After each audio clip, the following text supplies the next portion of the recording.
Right, when it comes to combat sports, strength and conditioning, this is a hill that I'm willing to die on.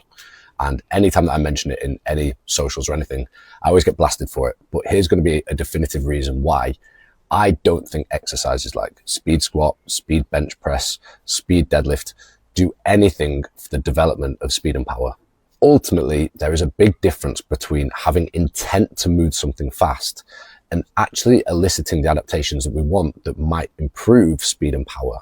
One of the biggest reasons that I don't really think these exercises do anything for the development of speed and power is because of the huge deceleration component that actually happens when we do a speed bench, a speed squat, a speed deadlift, or any kind of speed compound lift.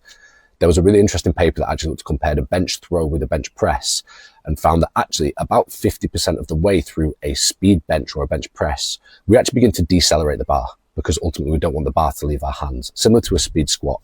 Ultimately, if I was really truly accelerating that bar all the way through the lift, I jump with it.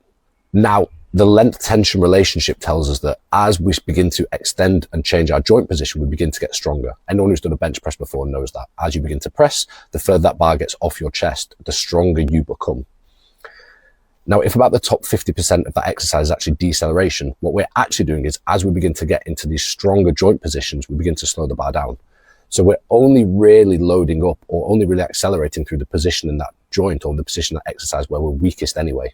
Then if we actually have a bit of a look or a bit of a think into what we're trying to change physiologically, if we want to improve a characteristic like speed and power, one of the key things we want to try and influence is muscle contraction velocity. We actually want to try and increase how quickly our muscle fibers are able to contract. Now, if 50% of that lift is spent decelerating, and we're decelerating at the point where actually we could probably arguably accelerate the bar the most, then we're probably not going to get those changes in muscle contraction velocity. Equally, we're going to want to influence something like rate coding, which is actually how quickly our brain can send a message down to our muscles to contract.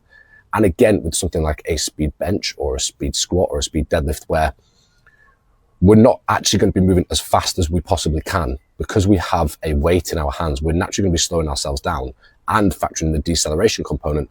We're probably not going to influence something like rate coding as much as we might do with something like a plyometric or an actual ballistic based exercise. And then finally, another key adaptation we're looking for is going to be motor unit recruitment, which isn't probably going to happen from something like a plyometric or a jump anyway, but it's definitely not going to happen from a speed bench or a speed squat. The actual load we have on the bar isn't going to be enough to influence something like motor unit recruitment.